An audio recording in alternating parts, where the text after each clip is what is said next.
when it comes to how much to spend on your paid ads, it's really a question of time versus money. If you have time to learn, test, optimize, and scale, you can potentially start with a smaller budget.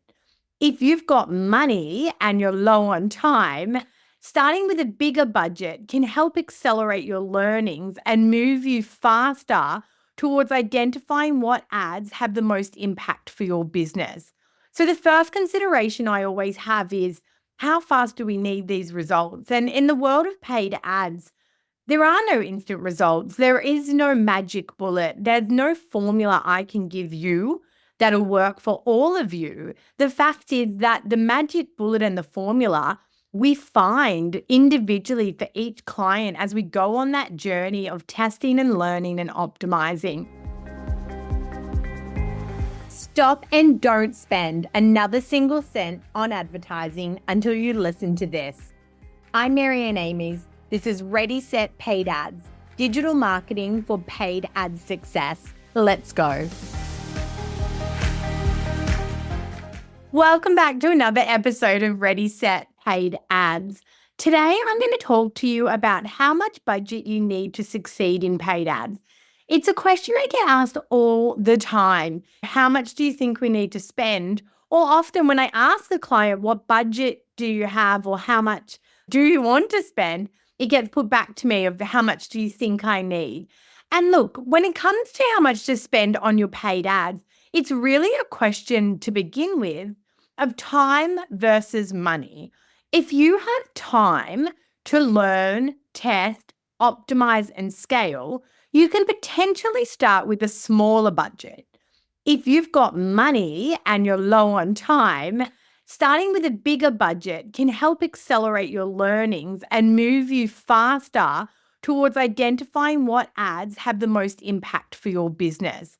So the first consideration I always have is how fast do we need these results? And in the world of paid ads, there are no instant results. There is no magic bullet. There's no formula I can give you that'll work for all of you. The fact is that the magic bullet and the formula we find individually for each client as we go on that journey of testing and learning and optimizing. So if you're short on time, you're going to need a bigger budget. But if you don't have a bigger budget, you're going to need time. Some more factors to consider when setting your budget is your audience size. Obviously, if you're trying to reach global markets, you're going to need a larger budget to do so. If you're trying to reach your country, or in my case, Australia, you might be able to go with a more moderate budget. And then conversely, if you're hyper-targeted to a local area, sometimes you actually need a bit more budget as well. And let me talk about that. So if you think about Google and Facebook and all the platforms, and we get this word impressions, which is the number of times our ads have been seen. And we often get the reach, which is the number of individuals that have seen it. So when you think about reach, that's the number of people your ad can reach or did reach. When you start to hyper focus your location, you're giving the platform a lot less opportunity or a lot less options of where it can place your ad. So for example, you're a gym and you put that radius as 2Ks around your gym's location. All of a sudden, the pool of ad space is a lot smaller than, say, if you were Sydney-wide. So what might happen then is if there's another business or a few other businesses targeting that very small pool, that 2 kilometers around the city centre or the suburb centre, the ad space available to place the ads is more limited. So if you imagine the silent bidding war that goes on for ad space and for who will appear to that ideal client, if you are a gym and then there's a cafe and then there's a childcare centre and you're all targeting that 2Ks, obviously there's not as much ad stock. So the price goes up and it goes to the highest bidder. So if your audience is super, super niche, you actually might end up paying more or needing more budget than if you were, say, targeting your city or your state or your country. So it's a really important factor to consider as well. So often having that midway of audience size will mean you can work with a more moderate budget. If you're going to try go global, you're going to need a larger budget. And yeah, if you're hyper niching, again, you might need a larger budget than you would expect. And then the next factor to consider is the competitive set. So if you're in a really competitive industry, you're going to need to spend more. And again, this all comes back to that same example of audience size. If you're targeting women 30 to 34 who like fashion, you're targeting them along with 60% of other advertisers. So it's hyper competitive. I find this a lot with candle brands, and I've worked with lots of candle brands over the years, and we'll run Facebook ads, and they can be challenging for new brands. I'll tell you that for sure. And then that question always comes up, would I be better on Google? Now, if we think about Google, the competitive set on Google tends to have a lot of big brands. So when you go for the keyword of candle or, floral scent candle, candle gift giving, candle hamper, that keywords that you're up against major retailers, you're up against Glass House, you're up against Diptyque, and all of a sudden that competitive set and their budgets becomes a competing factor for you and your budget. So it's really important to think about your competitive set and where that's going to determine where you advertise and the sort of budget you need to have an impact. On social media advertising, we can often still advertise those brands that are highly competitive because we can look for different ways based on interest targeting or based on audience signals to get to that person, uploading our database and looking for lookalikes. We're not going after that keyword.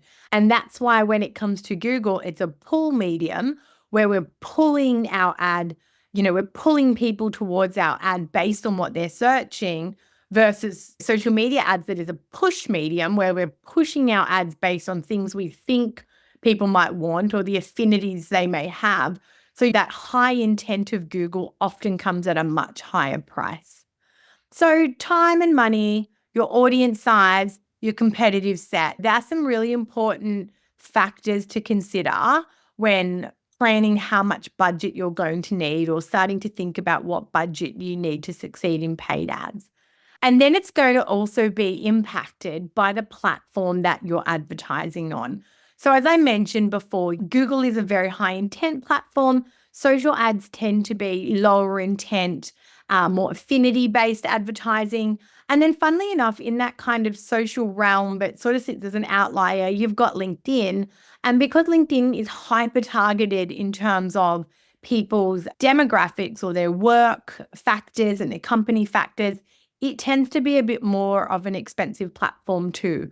So I'm going to go through those now and just talk you through considerations for each platform to help you set your budget. So let's start with Google.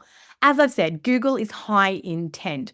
Google is about getting your ad in front of somebody who wants your solution. They are ready and they are in market now. Google ads are often higher to play, but give you a good return on ad spend because although you're investing, you often can get better sales results because the person was ready to buy. So looking at Google for sales campaigns, looking at Google for awareness, looking at Google for lead generation to landing pages and things like that, I generally think for Google, you're going to need to start at around $50 per day. And again, that's very broadly speaking and very general. Obviously, your audience size and your competitive set means you may be able to start lower. There definitely are some businesses where we can start at $20 a day. But I think around that $50 a day is going to probably allow you to work in a couple of campaign types as well. Google has done a lot of work to diversify its campaign types away from those traditional text-based searches.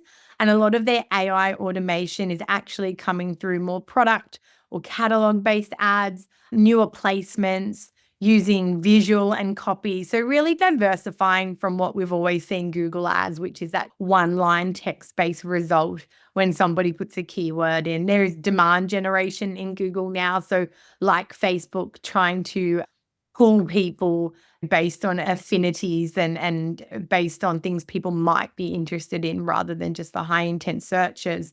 So a budget of around $50 a day gives you an opportunity to try a couple of different campaigns. To put a small budget to a search campaign and a higher budget to their PMax, Performance Max, which is their AI assisted tool. So I think that is a good place to start when it comes to Google. You will pretty much find whatever budget you put into Google, it will tell you your performance is limited by your budget. I actually I don't know what magical budget gets you out of that concern with Google. I definitely see it for some clients. We get out of it for a little while, but Google always has a plan as to how, an extra $100 could make all the difference. So take that with a grain of salt, and obviously prove your ads are working, prove your profitability on Google, and then consider scaling within their guidelines or less than what they're suggesting, and just moving through that as part of your optimization. So when we look at Facebook ads, Meta ads, I think this is where we can start with smaller budgets. And again, if you've got the time, this is where you can really test and learn in a conservative way as you scale your budget. Again, you'll hear gurus telling you to go all in, put $100 on Advantage Plus and let it do its thing.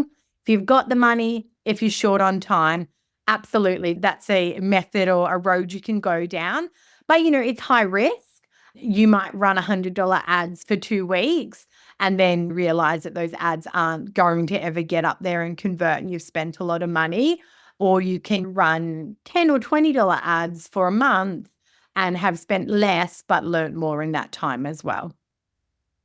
So again, with Facebook or Meta, if you like, there is a lot of different campaign types, and that is also going to dictate the amount of budget that you need.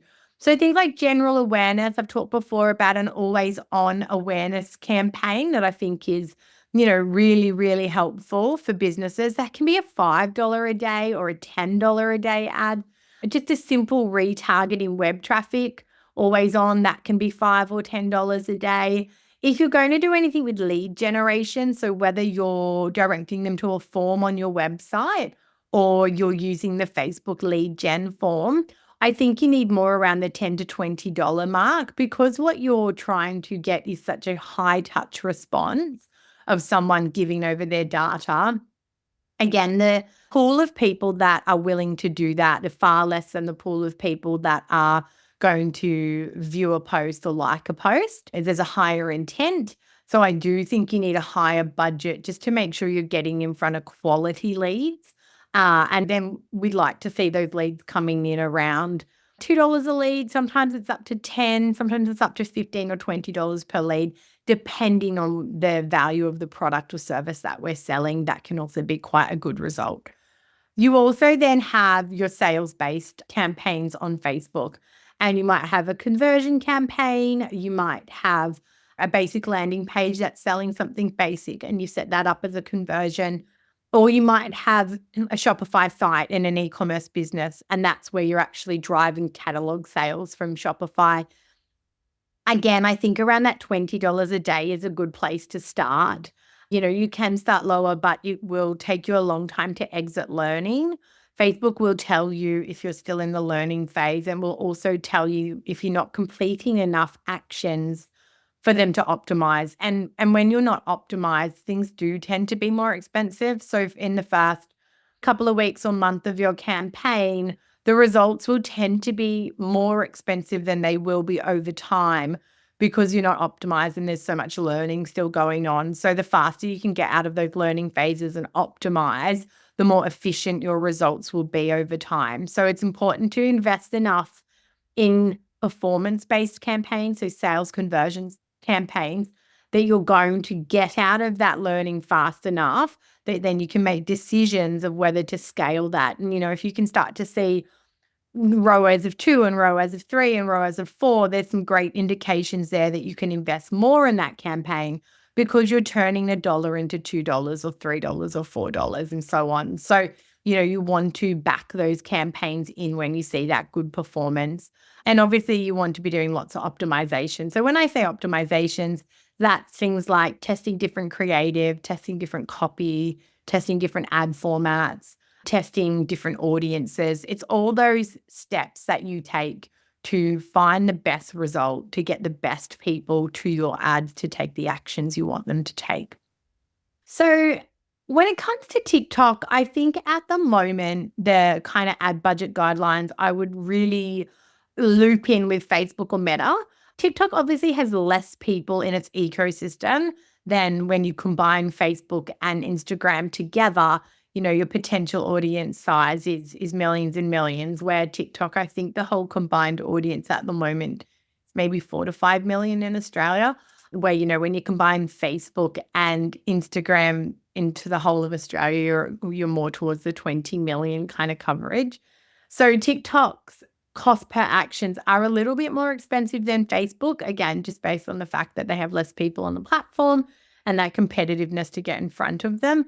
But I think in terms of budgets, again, your $10 to $20 a day type budgets based on the campaigns you're running is a great starting point. And to be honest, the TikTok campaigns are very, very similar to the Facebook campaigns. You might even notice a lot of similarities between the ad manager format if you find yourself in there. So I don't think TikTok reinvented the wheel when it came to their ads manager, but I think they've made some nice improvements to what we see in Facebook, but it feels very familiar when you're in there. And then lastly, I wanted to talk about LinkedIn. LinkedIn ads, look, they've been a journey. I used to run LinkedIn ads, I'd say 10 years ago, maybe just shy of 10 years ago, and they were so expensive, like $18 per click. And as we know, a click is often not the most valuable outcome that we want. And so I think people have kind of dabbled in and out of them because of that. I think in the last 2 to 3 years, they have managed to make it more cost efficient and probably more appealing to small business than it has been before. I think that the LinkedIn platform for ads is quite different to the others. Again, some similarities. But when it comes to budgets, I generally think you want to be starting around that $20 mark. Obviously, on LinkedIn, we're often building quite niche audiences. We're looking for a person working in a certain size business that maybe has certain number of employees or a certain job title. So we're building quite small audiences all the time. So because of that, I do think you need a little bit more budget. So, maybe around that $20 a day as a starting point. I think LinkedIn is quite good for traffic ads. So getting traffic from LinkedIn to your website, and then not bad at lead generation ads. And around that $20 a day, maybe $40 a day for lead generation seems to work quite well. There's also the in-mail ads, which, oh gosh, I can never quite decide how I feel about in-mail ads. Have got varying results out of them over the years, sometimes quite good, but pretty much every person you talk to about in-mail absolutely hates it and avoids it like the plague. So I think if you're running in-mail ads, you probably need more towards $50 a day. But again, I'd be testing that for a very short period against probably a traffic ad or a lead generation ad and seeing what can generate you the most cost-efficient result. So there you go. That's a lot to take in. I think when it comes to how much budget you need to succeed in paid ads, it's also about how much time you have to spend that money. So think about your total available budget. What is the amount you can invest without expectation of results? And then, if that's $1,000, you're better off investing that over a month to give yourself time to make tweaks and adjustments than spending that all in 3 days and not really having the time to make changes. So think about your total budget as well. Think about your objectives and the time you've got to reach them, and really look at per platform what you're going to need to be able to garner enough learnings to make changes and optimize, but obviously to not have to wait 6 months to see those results roll in either.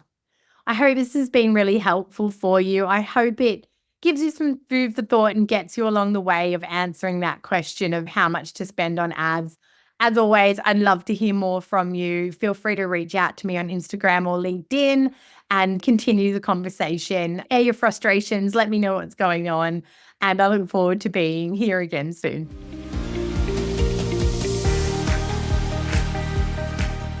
That's a wrap on another episode of Ready, Set, Paid Ads. If you're looking for done-for-you services, training to upskill you in ads management, or free and paid resources to help you plan and execute better ads, head to wiseupmarketing.com.au. If you've loved this episode, be sure to subscribe for future episodes. And if you know someone that would love this podcast too, go on and share it.